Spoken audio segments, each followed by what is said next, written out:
성경 말씀은 요한복음 6장 56절입니다. 요한복음 6장 56절.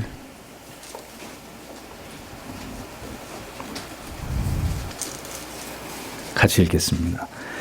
내 살을 먹고 내 피를 마시는 자는 내 안에 거하고 나도 그 안에 거하나니. 아멘.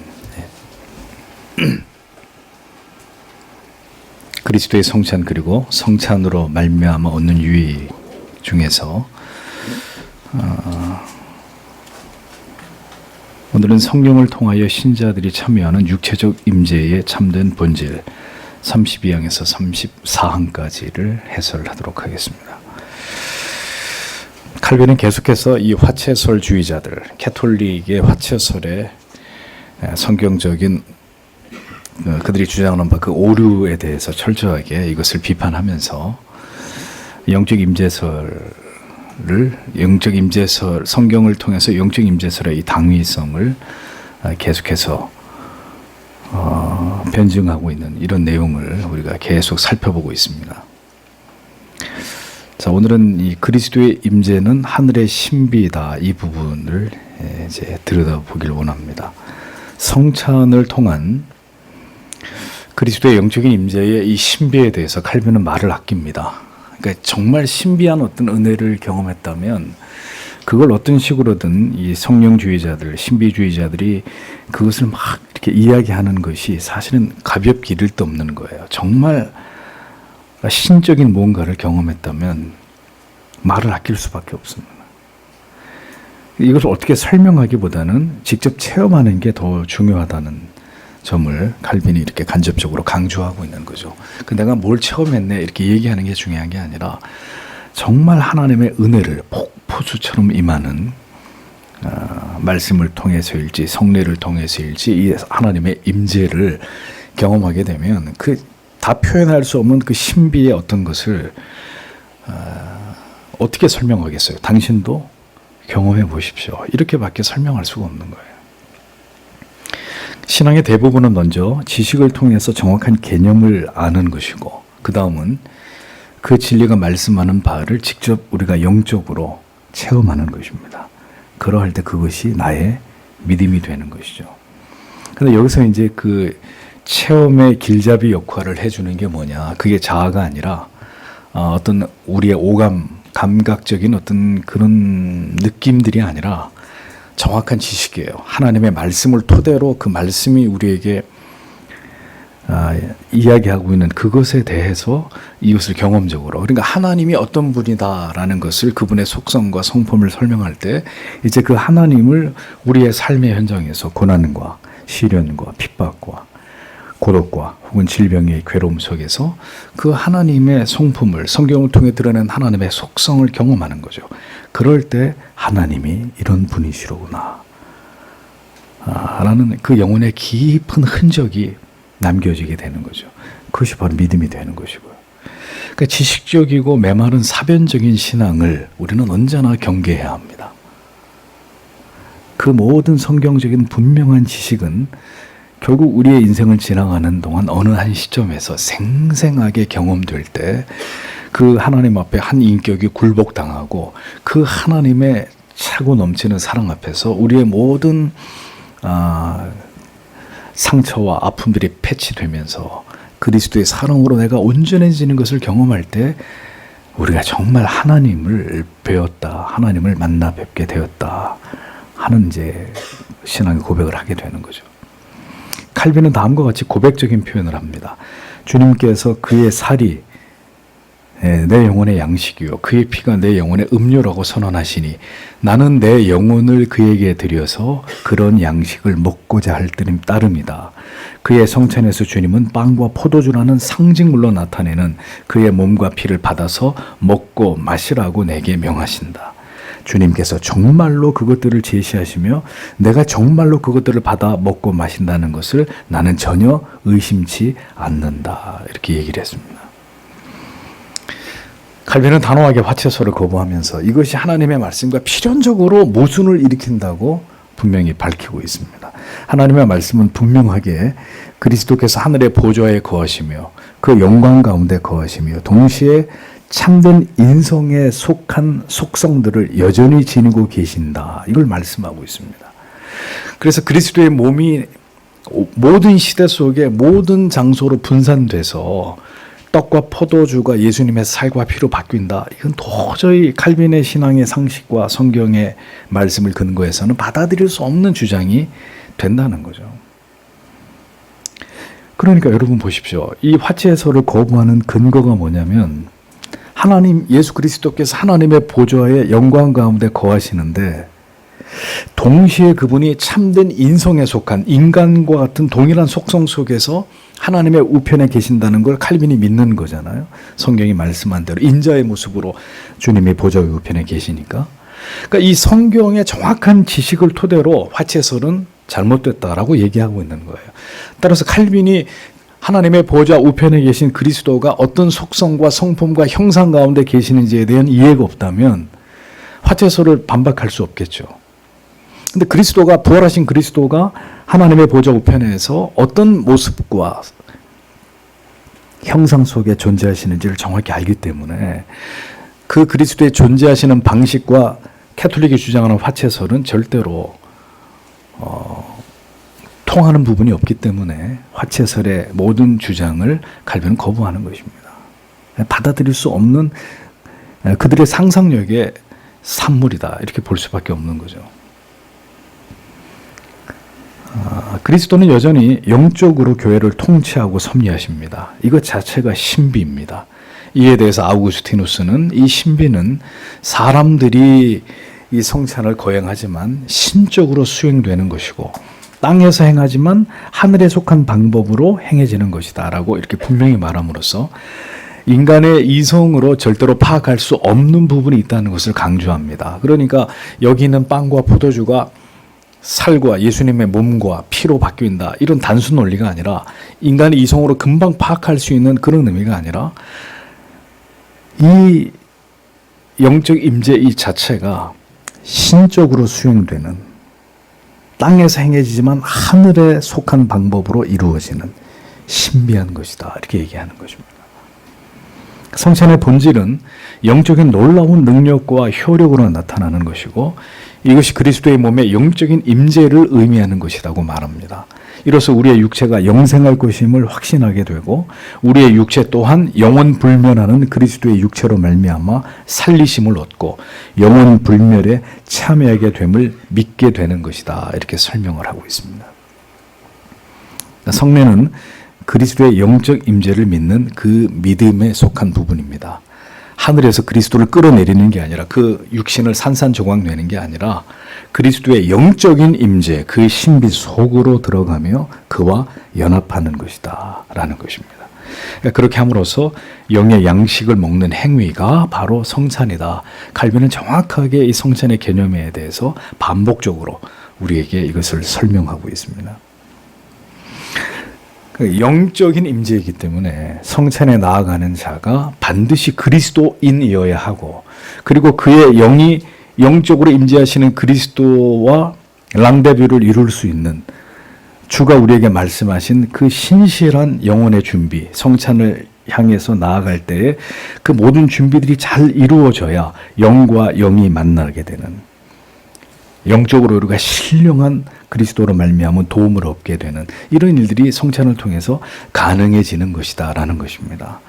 그래서 그토록 성찬에 있어서 준비됨에 대해서 모든 신앙 고백서와 신조들, 교리 문답서들은 이것을 강조하고 또 강조하는 것입니다. 오늘도 이제 그 얘기예요. 뒤에 가면. 그래서 불신자들은 성찬에 참여하면 안 된다. 이제 이 논리가 나오는 것입니다. 그리스도의 육체와 우리의 육체가 실제적으로 결합되거나 혹은 그의 육체가 우리의 영혼에 주입된다는 이 캐톨릭의 가르침. 우리는 영과 영이 지금 결합한다고 얘기하지만 캐톨릭은 육체와 육체가 결합한다 이렇게 보는 거잖아요. 또는 육체가 우리 영혼 안에 주입이 된다라는 이런 캐톨릭의 가르침은 단호하게 거부되어야 하고 그리스도의 육체가 우리 속으로 들어오지 않는다고 해도 그리스도는 영적으로 우리의 영혼에 생명을 불어넣으심으로 그 생명을 우리에게 부어주시는 것이다. 이렇게 칼빈이 분명히 설명을 하고 있습니다.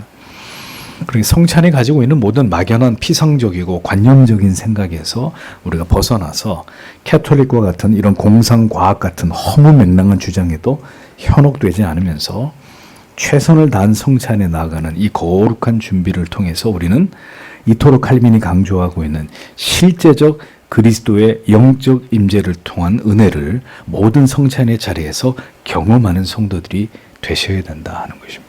이것은 우리가 그리스도 앞에서 그리스도 안에서 은혜를 얻을 수 있는 매우 중요한 은혜의 방편이 되기 때문이다라는 거죠.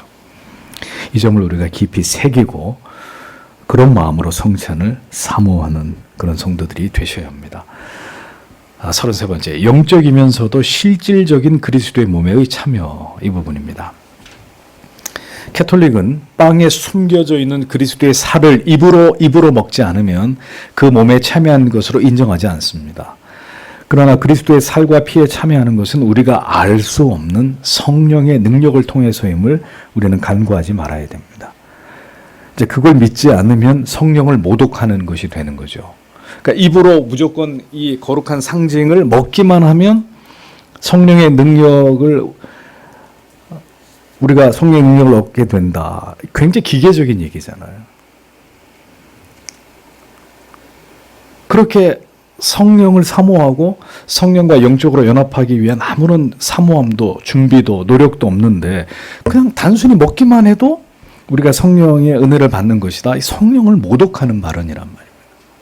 하나님이 그런 분이시냐, 이거 성령 하나님이.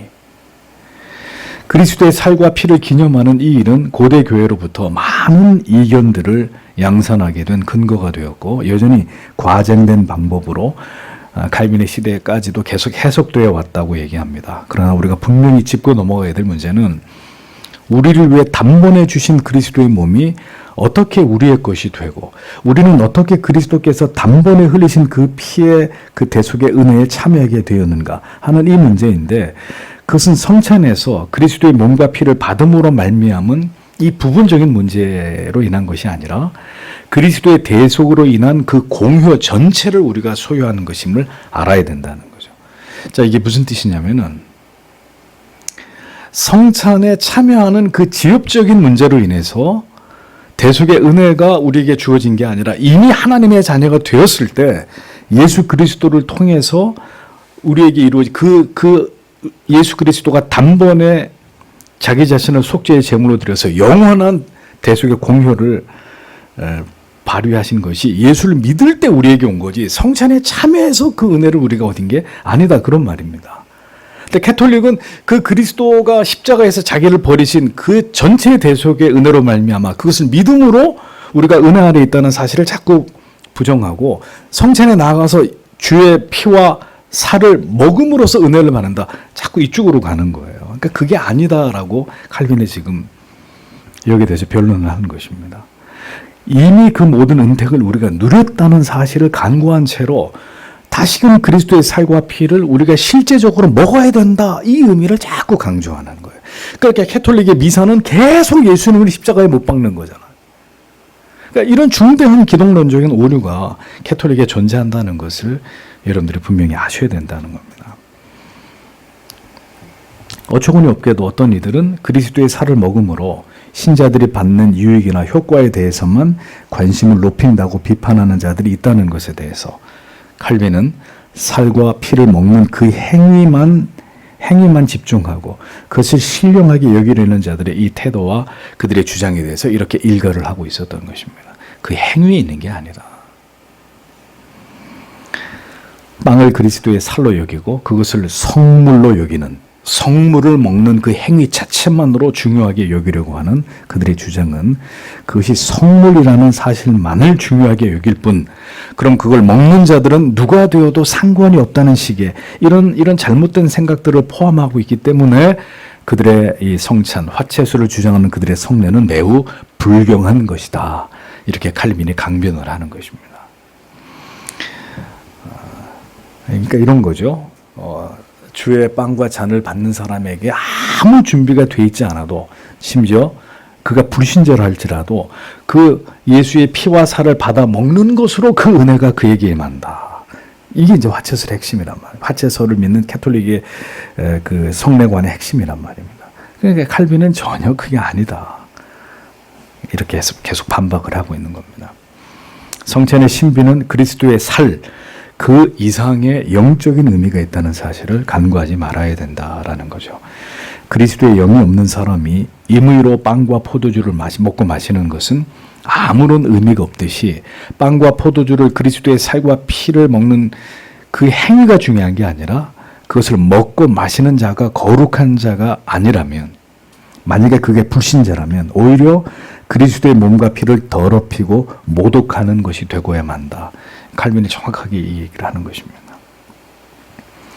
그러므로 그리스도의 몸과 피를 먹는 행위의 문제보다는 요한복음 6장 56절의 말씀처럼 내 살을 먹고 내 피를 마시는 자는 내 안에 거하고 나도 그의 안에 거하나니. 그러니까 이 말씀의 내용에서 그리스도가 우리 안에 거하고 우리도 그리스도 안에 거할 수 있는 바로 그 주체로서의 그리스도와 우리의 이 관계가 중요한 것이다. 칼빈은 이걸 짚고 넘어가는 거예요. 그러니까 그 관계가 없는데 그리스도의 살과 피를 먹는다고 해서 그게 그에게 무슨 영적인 의미가 되느냐. 에? 아니 전혀 사랑하지 않는 사람과 아무리 좋은 집에서 살고 좋은 음식을 먹으면 사랑하지 않는 사람과 단둘이 앉아서 그게 행복이겠어요? 행복처럼 포장할 수는 있지만 좋은 집에서 아주 뭐 고량지미에 진수성찬을 차려놓고 왕자 공주처럼 드레스를 입고 턱시도를 입고 멋있게 밥을 먹지만 왜 다른 사람들은 보고 와 정말 부럽다, 행복한 부부다, 응? 저게 행복이지. 근데 정작 본인들은 전혀 그것을 통한 아무런 감흥이 없듯이 성찬이 그렇게 더럽혀질 수 있다는 것입니다. 전혀 그런 관계가 없이 그 행위만을 통해서 뭔가를 얻을 수 있다고 얘기하고 뭔가를 나타낼 수 있다고 얘기한다면 그게 그렇게 의미 없는 허망한 말이 되고 만다는 겁니다. 그리스도 안에 우리가 거하는 거고 그리스도께서 우리 안에 거하시는 것이고 이 관계 위에 성찬이 행해질 때 거룩한 영적인 임재를 맛보고 신비한 영적인 연합을 통해 말할 수 없는 우리가 유익을 얻게 되는 것이다 라는 거죠. 성찬의 신비는 그 행위에 있는 것이 아니라 그 성찬에 나아가는 자의 진정성, 신령한 음료와 양식을 대하는 자들의 모든 믿음 안에서 역사되고 그 임재로 증명되는 것이다 이렇게 얘기를 합니다. 아우구스티누스는 믿음의 그릇으로 담을 수 있는 분량 외에는 성찬을 통해 얻어갈 수 있는 것이 없다. 이 기가 막힌 말입니다. 믿음의 그릇으로 담을 수 있는 분량 외에는 성찬을 통해서 얻어갈 수 있는 것이 아무것도 없다. 따라서 믿음이 준비되지 않은 사람, 성찬에 나아가기 합당한 영적인 준비가 되어 있지 않은 사람이 요행수를 바라면서 그래도 성찬에 나가면 뭔가 부스럭이라도 받아 먹지 않을까 이런 생각은 어불성설이다라는 겁니다. 성찬의 그 행위만을 강조해서 누구나 참여할 수 있다고 생각하는 것은 어리석은 인간의 발상이고 또한 악인이 성찬에 의미 없이 참여한다고 해도 그는 아무것도 얻지 못할 뿐 성찬의 그 진실성과 효력이 손상받는 것은 절대로 아니다라는 것을 잊지 말아야 된다는 것입니다. 그러니까 이 얘기를 하는 거예요. 칼빈이 준비되지 않은 사람이 성찬에 참여해도 아무것도 얻을 게 없는 건 당연한 거고 만약에 악인이 혹은 집례하는 목사도 효심한 사람이 아니에요. 그러니까 악인이 성찬에 참여하고 악인이 성찬을 집례해도 그 성찬의 진실성, 그 성찬을 통해 하나님이 역사하고자 하는 그 은혜의 역사가 손상을 받느냐? 그건 절대 아니라는 거예요.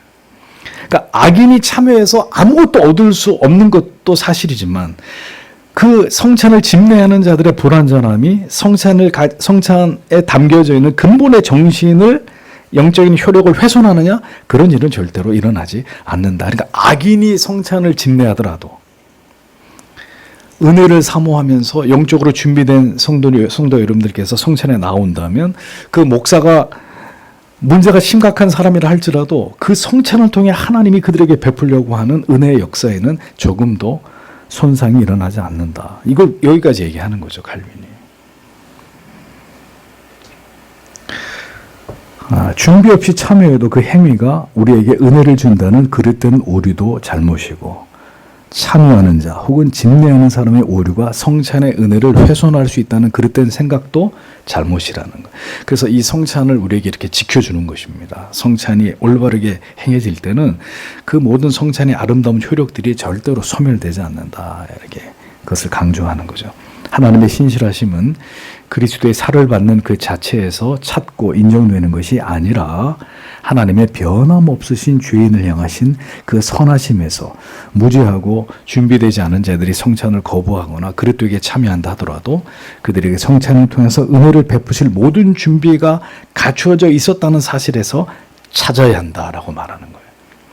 하나님은 오늘도 성찬으로 여러분들을 대할 때, 하나님이 오늘도 말씀으로 여러분들에게 은혜를 주고자 할 때 모든 준비를 다 해놓고 여러분들에게 말씀으로 성찬을 통해서 은혜를 베푸십니다. 근데 문제는 그것을 통해서 은혜를 받는 사람이 있고 전혀 은혜를 받지 못하는 사람이 있을 수 있다는 거죠. 그건 개별적인 문제라는 겁니다. 거기까지는 언제나 하나님께서 죄인들을 위해서 다 준비하신다는 거예요. 하나님은. 그런 하나님이시라는 겁니다.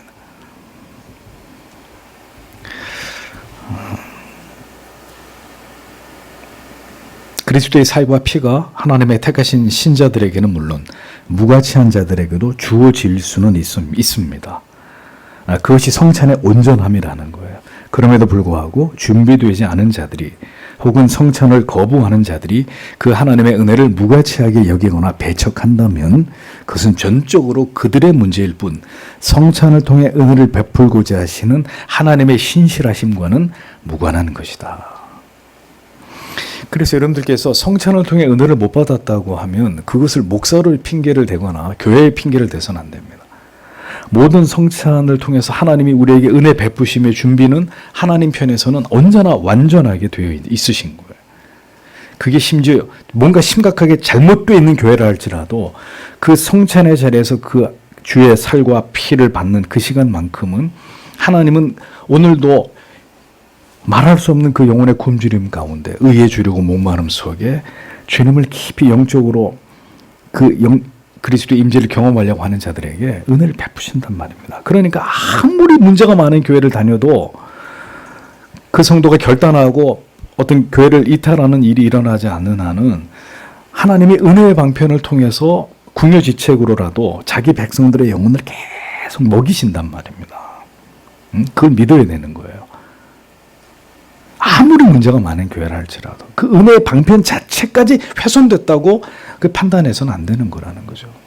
또 그 목사가 전하는 설교에 100% 그게 교리적으로 온전하지 않다 할지라도 분명히 그 말씀 가운데 오늘도 그 진리의 말씀을 사모하는 자에게 하나님의 은혜를 주시려고 할 때는 90%가 잘못된 설교라면 10%의 올바른 말씀을 통해서 그 하나님의 은혜를 사모하는 자에게 하나님은 은혜를 공급하신다는 거죠. 물론 그런 일들이 계속 반복되다 결국 그 성도가 하나님과 하나님의 말씀을 뜨겁게 사랑해서 이제 온전한 교회를 선택할 수밖에 없는 이런 상황이 오겠지만 그럼에도 불구하고 그 전까지는 고린도 교회 안에 고린도 교회 100% 성도들이 다 썩었겠어요? 다 타락했겠습니까? 그 심각한 고린도 교회 안에 그런 많은 문제들이 일어나고 있는 교회 가운데 그 성도들이 100% 타락했겠냐고? 아니란 말입니다. 그 속에서는 눈물로 기도하면서 교회를 위해서 하나님 앞에 간구하는 자들도 있었겠죠. 그럼 그들이 어떻게 그 믿음을 지켰겠어요? 이런 하나님의 무오한 은혜 주심의 그 방편들을 통해 그들을 계속 먹이셨기 때문에 그들이 다시 그 교회를 하나님이 살리고자 하실 때 그루터기의 역할을 감당했던 거라는 거죠. 마찬가지입니다. 이 나라가 전체가 종교의 자유가 어느 날 없어진다? 그럼 어떻게 하나님이 하시겠어요? 그래도 깨어서 하나님의 말씀, 은혜를 받으려고 하는 자들이 어떻게 해서라도 하나님의 말씀을 듣고 성찬을 받게 하고 그리고 눈물로 간절히 골방에서 드리는 그 기도를 통해서 하나님은 그 흑암의 시대 가운데 자기 백성들에게 계속 은혜를 공급하시는 하나님이십니다. 그걸 우리가 분명히 믿어야 되는 거죠. 그런 말미암아 성찬이 주는 도움으로서 바로 그리스도의 몸에 접붙임을 받게 되고 하늘의 생명 가운데 우리가 완전히 연합될 때까지 더 그리스도와 함께 자라가게 되는 유익을 신자는 얻는 것이다. 자, 이것이 이제 중요한 얘기입니다. 성찬이 주는 도움으로 우리가 그리스도의 몸에 접붙임을 받게 되고 그 상태가 계속 유지되고 하늘의 생명 가운데 우리가 비로소 죽은 이후에 하늘의 생명 가운데서 우리가 완전히 연합될 때까지 이 땅에서 계속 성찬을 통해 은혜를 받으면서 우리가 그리스도와 함께 자라는 유익을 얻는다. 굉장히 중요한 얘기입니다. 그러므로 모든 성찬에 나아가는 자들은 경건한 자세로 그것을 받음으로써 하나님과의 신령한 연합의 보증을 더럽히거나 성찬의 신비를 욕되게 함으로 인한 그런 정죄를 받지 말아야 한다고 칼빈이 얘기를 합니다. 그것은 바울이 말한 바와 같이 그리스도의 몸과 피를 합당하게 참여하지 않음으로 범하는 죄를 범하는 것이므로 그로 인한 정죄는 피할 수 없는 일이기 때문에 우리가 이 부분을 유의하지 않으면 안 된다라는 것입니다.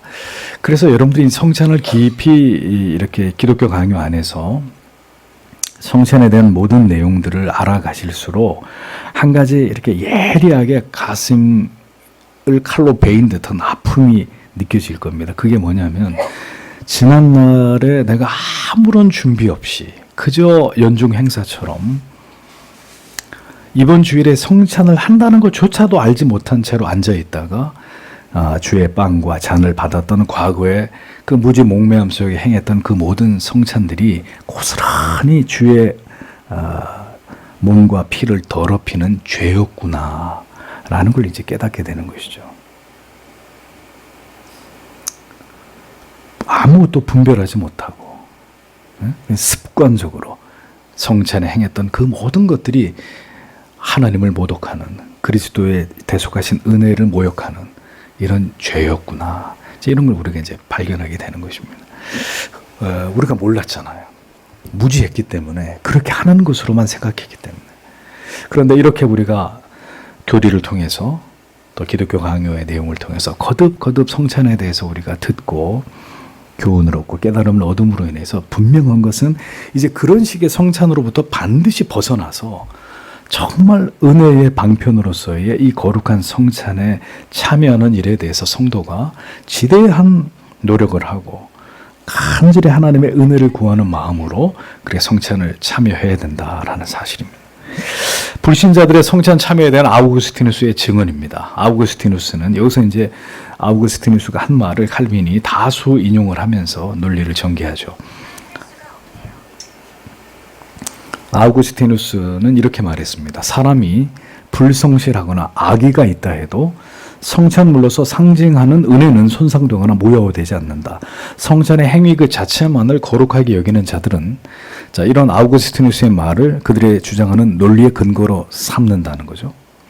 근데 칼빈은 이런 화채론자들의 성찬의 그 행위만을 거룩하게 여긴 나머지 분별 없이 누구나 성찬에 참여시키는 어리석음에 대해서 그리스도의 몸을 개들에게 던져서 먹게 하는 것이나 다를 바가 없다. 신랄하게 비판합니다. 그러니까 준비되지 않은 자에게 카톨릭이 그리스도의 몸을 주는 것은 결국 어떤 이유 때문이겠어요? 그것을 주는 그 사제를 높이기 위함이겠죠. 응? 전혀 준비되지 않았어도 사제에 의해서 이 그리스도의 거룩한 그리스도의 몸이 이렇게 부여되는 것을 통해서 내가 너에게 자격 없는 아무 가치도 없고 자격도 없는 너에게 내가 이것을 준다. 내가 천부의 은혜로. 그러니까 결국은 자기들을 높이기 위한 방편이라는 거죠. 화채설에 근거한 캐톨릭의 성찬은. 그러니까 누구나가 가능한 거예요. 누구나가. 응? 고맙지. 내가 당신 같은 사람들한테 그리스도의 몸을 나눠주니까. 그래서 그 행하는 그 자신을 높이기 위한 이런 이제 그릇된 동기가 있다는 것입니다. 화천원자들은 성례 먹는 행위는 악인이 성령의 능력이나 은혜의 어떤 효과가 없이 그리스도의 몸과 피를 받는 방법이라고 인정을 합니다. 성령의 능력이나 은혜의 어떤 효과 없이도 그리스도의 몸과 피를 받을 수 있는 방법이다. 악인이 단지 성례 먹는 그 행위를 통해서 이상한 논리를 펴는 거죠. 아우구스티누스는 내 살을 먹고 내 피를 마시는 자는 영원히 죽지 아니하리라 라는 말씀에 대해서 이는 눈에 보이는 성찬이 아니라 성찬의 능력을 받은 사람이요 겉모양으로가 아니라 손으로 받은 사람이요 이로 씹는 것이 아니라 마음으로 먹는 사람이다. 이렇게 주석을 했습니다. 이를 토대로 결론을 짓기를 그리스도의 몸과 피와의 연합을 상징하는 성물이 주의 성찬에 제시되어 어떤 사람은 생명으로 인도하고 어떤 사람은 사망으로 인도되지만 성물이 상징하는 그 실체는 거기에 참여하는 자는 누구든지 사망에 내어주지 않고 모든 자들에게 생명을 주기 위해 제시된 것이다. 이렇게 말했습니다. 불신자는 눈에 보이는 상징으로서의 빵과 포도주를 먹고 마시는 걸로 그냥 끝이 나는 것이지만 신자는 눈에 보이지 않는 그리스도의 임재를 깊이 경험하는 은혜의 방편이 되는 것이다. 그래서 아구스티누스는 또 이것을 설명하기 위해서 다음과 같은 말을 했습니다. 모세와 아론과 비느하스 등 만나를 먹은 많은 사람들이 하나님을 기쁘시게 했다. 그 이유는 그들이 눈에 보이는 양식을 영적으로 이해했고 그들이 영적으로 굶주렸으며 그들이 영적인 배부름을 얻기 위하여 영적으로 맛을 보았기 때문이다. 오늘날 우리도 마찬가지로 눈에 보이는 양식을 받고 있다. 그러나 그 성물과 성물의 능력은 서로 별개의 것이다. 사실이 이러하므로 그리스도 안에 거하지 않고 또한 그 속에 그리스도께서 거하시지도 않는 사람은 그의 몸과 피의 상징물을 육체적으로 입으로 눈에 보이게 씹는다 할지라도 결국 그의 살을 영적으로 먹는 것이 아닐 뿐더러 그의 피를 영적으로 마시는 것도 아니다. 분명하게 이렇게 이 부분에 대해서 정리를 하고 있습니다. 속되고 부정한 사람들에게는 그 표징을 눈에 보이는 방식으로 취하는 것 외에는 아무것도 허용되지 않는다. 그렇죠. 나머지 제자들은 주님이신 빵을 먹었으나 유다는 주님의 빵을 먹었다. 자, 이 아구스티누스의 말이 기가 막힙니다. 제자들은 주님이신 빵을 먹었는데 버려진 자 유다는 그저 주님의 빵을 먹었을 뿐이다. 주님이신 빵을 먹은 것과 주님의 빵을 먹은 것과 신자와 불신자의 성례에 참여하는 이 차이가 이렇게 분명하다라는 것을 아우구스티누스가 정확하게 표현을 한 것입니다. 아우구스티누스는 불신자들이 그리스도의 몸과 피의 호기심으로 혹은 그릇된 동기로 경험 삼아 참여하는 것을 분명하게 배제시키고 있습니다. 입으로는 기독교의 신앙을 고백하면서도 행위로는 부인하는 악인들과 악행자들이 어떤 식으로 그리스도의 몸을 먹는지를 의도적으로 규명하는 가운데 아우구스티누스는 또 이렇게 말을 합니다. 그런 그들이 그리스도의 몸을 먹는다고 말해서는 안 된다. 왜냐하면 그들은 그리스도의 지체들에 속한 것으로 간주될 수 없기 때문이다. 다른 이유들은 다 언급하지 않더라도 그리스도의 지체인 동시에 창녀의 지체일 수는 없기 때문이다. 그리스도께서 친히 말씀하시기를 내 살을 먹고 내 피를 마시는 자는 내 안에 거하고 나도 그의 안에 거하나니라고 하셨는데 이는 그리스도의 몸을 먹는다는 것이 과연 무엇인가를 보여주는 것이다. 그리스도께서 그의 안에 거하시게 한다는 것, 이것이 바로 그리스도 안에 거하는 것이다. 그의 말씀을 마치 내 안에 거하지 않고 또한 내가 그의 안에 거하지 않는 사람은 자기가 내 몸을 먹고 내 피를 마신다고 말하지도 말고 그렇게 생각하지도 말라는 것과 같은 것이다. 이렇게 얘기를 했습니다. 여러분의 입을 준비하지 말고 마음을 준비하라. 성찬이 이것을 위해 있는 것이기 때문이다. 보라, 믿음으로 그리스도를 받아들이면 그것이 그리스도를 믿는 것이며 그를 받아들일 때 우리가 생각하는 것을 안다. 조금씩 받아들이지만 우리의 마음이 배불리 먹는 것이다. 그러므로 눈에 보이는 것이 아니라 우리가 믿는 바가 우리를 먹여주는 것이다. 우리가 믿는 바가 우리를 영적으로 먹여주는 것이다. 그래서 여러분 그 성찬에 준비된 빵과 포도주에 대해서 함부로 카멘트를 하지 말라는 거예요. 단이 쓰니 빵이 맛있니 맛없니 그것은 그런 차원에서 평가될 수 있는 그런 재료가 아니라는 거죠. 악이 취하는 것은 눈에 보이는 표징에만 한정시키고 그리스도는 오직 믿음으로만 받아들이는 것임을 분명하게 가르치고 있습니다. 그러니까 선인과 악인이 함께 표징에 참여하지만 악인은 그리스도의 살을 진정으로 먹는 것이 절대로 아니다라고 분명하게 이야기합니다. 아구스티누스는 만일 성찬에서 눈에 보이게 받는 것을 누구나 과연 영적으로 먹고 영적으로 마신다면 그리스도의 몸과 피가 모든 사람을 위한 생명이 될 것이다 라고 말했는데 그의 논지는 결코 성찬의 행위에 참여하는 것만으로 불신자가 신자가 될 수는 없다는 것을 의미하는 것으로 불신자가 외형적으로 성찬의 빵과 포도주를 취하는 것만큼이나 무가치한 것이 없다라는 것을 강조하는 것입니다. 그 무슨 얘기냐면은 누구나 다 교회 와서 자 따라하십시오. 예수님이 나의 구주이신 것을 저는 믿습니다. 저는 죄인입니다. 천국 가게 해주십시오. 아멘. 그러니까 누구나가 와서 이렇게 앵무새처럼 우리가 요구하는 바를 고백하기만 하면 당신은 오늘 천국 가는 것입니다. 에? 이런 식의 구원론이 심각한 구원론 구원의 복음에 있어서 오류를 보이는 것처럼 분명한 오류가 있는 것처럼 그런 차원에서 성찬을 받는다. 이 성찬의 떡과 포도주를 먹기만 하면 하나님이 나에게 은혜를 주신다. 불신자가 신자가 되고 믿음 없는 사람이 믿음을 갖는다. 이런 식의 미신적으로 성찬에 접근하는 모든 이러한 이제 그 모양 내용들을 칼빈은 절대로 이것은 절대로 성경이 말씀한 바가 아니라고 분명하게 선을 긋는 것입니다. 그러니까 여러분 교회가 사람들의 편에 서서 사람들에게 용기를 주고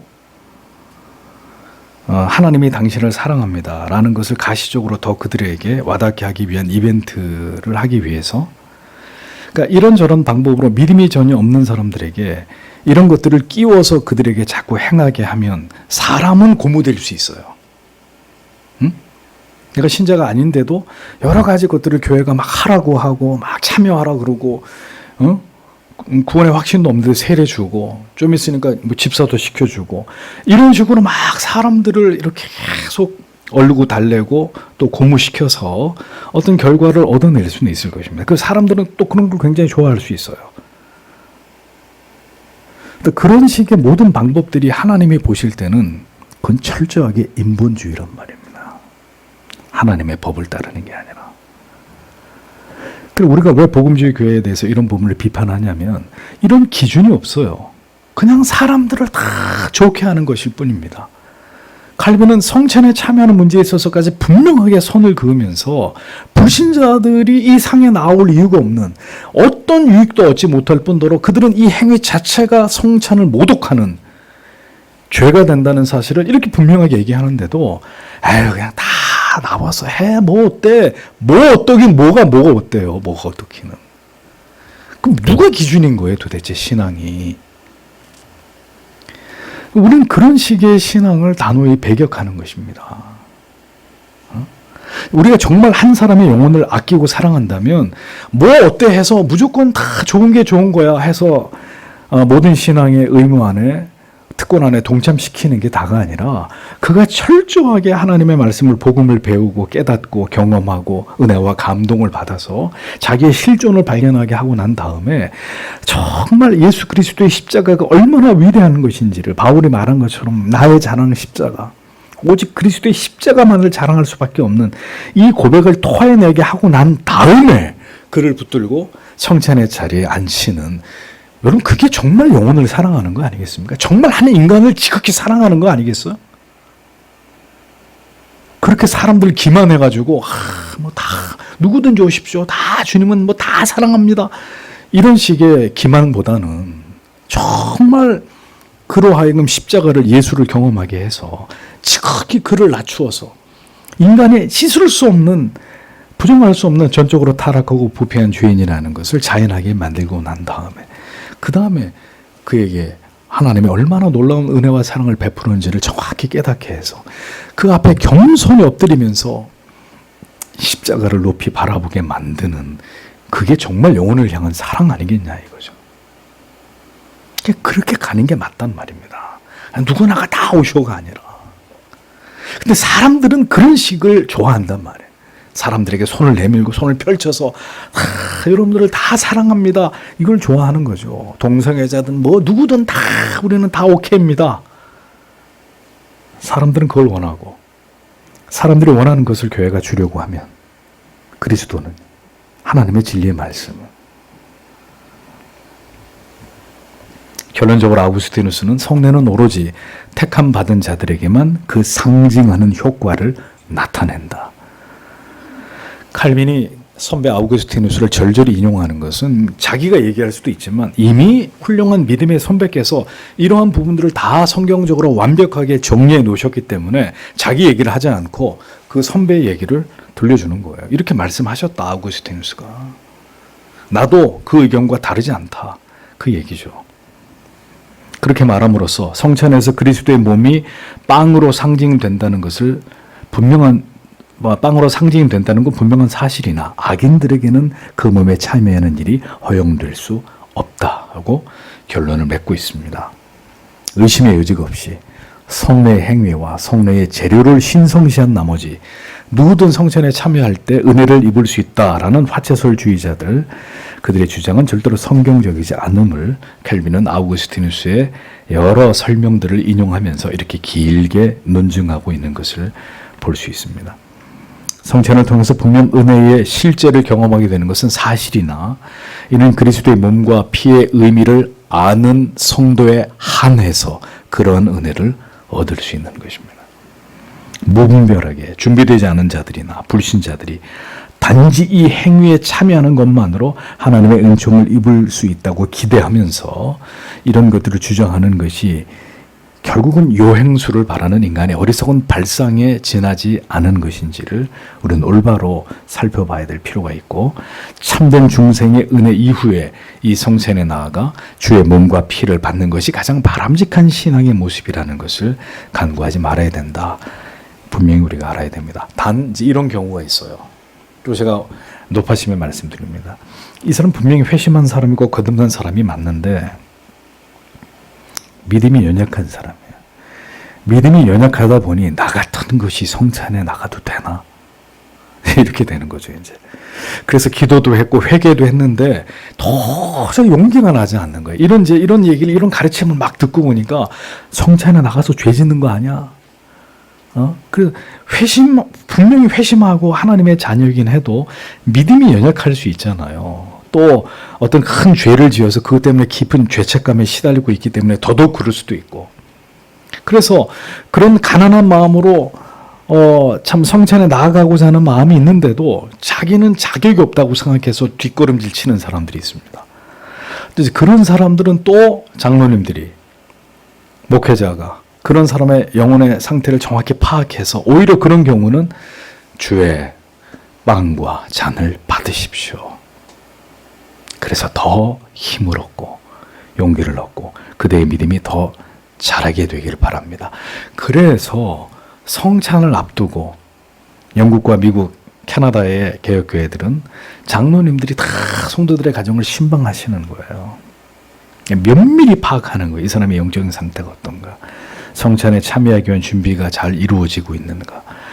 그 신방을 하는 가운데 도저히 어떤 성도의 케이스 같은 경우는 어떤 죄의 문제가 해결되지 않고 회개하지 않고 강팍한 가운데 있고 뭔가 성찬에 나오기 위한 합당한 준비가 되어 있지 않으면 제외시키는 거예요. 다음 성찬에 아무개 성도님은 참여하십시오. 그렇게 이것을 엄격하게 관리하는 것입니다. 개혁교회들은 성찬을. 그러니까 저희 교회도 결국 어느 시점이 돼서는 성찬에 대한 문제를 지금보다 더 수위를 높여서 철저하게 준비하고, 그래서 정말 준비된 자에게 하나님이 주시는 그 은혜의 만찬을 마음껏 먹게 하는 이제 이런 정도까지 되어야 된다고 생각을 합니다. 성찬에 나아가서 죄를 범하는 자가 있고 놀라운 은혜를 경험하게 되는 자가 있다는 것이 성경의 진리가 우리에게 주는 더없는 위로인 동시에 분명한 경고이다. 성도는 이것을 기억해야 합니다.